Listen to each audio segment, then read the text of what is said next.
যে কাজগুলো আমি নড়াইলের জন্য করেছি সেই তালিকাটা যদি আপনি ধরেন তাহলে শুধু একটা ইউনিভার্সিটি এখন বাকি আছে। বাবা মার স্বপ্ন পূরণ করেন, নিজের স্বপ্ন পূরণ করেন, সাধ্যমতো চেষ্টা করেন। আপনাকে এনে তো একটা বরাদ্দ দিছিলাম আমি।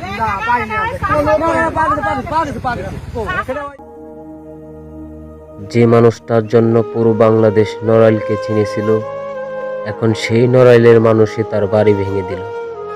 এটাই কি সময়ের নিয়ম, নাকি মানুষ খুব দ্রুত সব ভুলে যায়?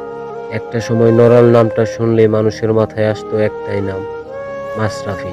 বাংলাদেশের কোটি মানুষের আবেগ, একজন নেতা, একজন যোদ্ধা।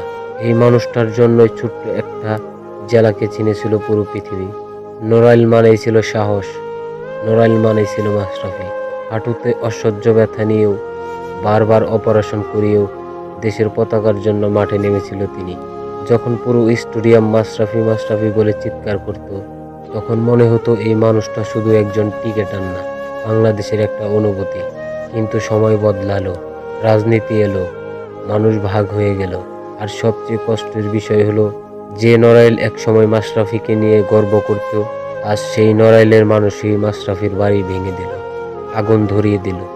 যে মানুষটার জন্য নড়াইল পরিচিতি পেয়েছিল, ভাবতে পারেন, যে মানুষটার জন্য নড়াইল পরিচিতি পেয়েছিল, আজ সেই মানুষটার ঘরে নিরাপদ থাকলো না।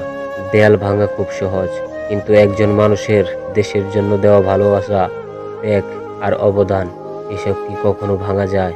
হয়তো রাজনীতি মানুষকে আলাদা করে দেয়, ইতিহাস মনে রাখবে একজন মানুষ ছিল যে নিজের শরীর শেষ করে হলেও দেশের জন্য লড়েছিল। নড়াইল হয়তো একদিন সব ভুলে যাবে, কিন্তু বাংলাদেশ কখনো ভুলবে না মাশরাফি নামের সেই মানুষটাকে।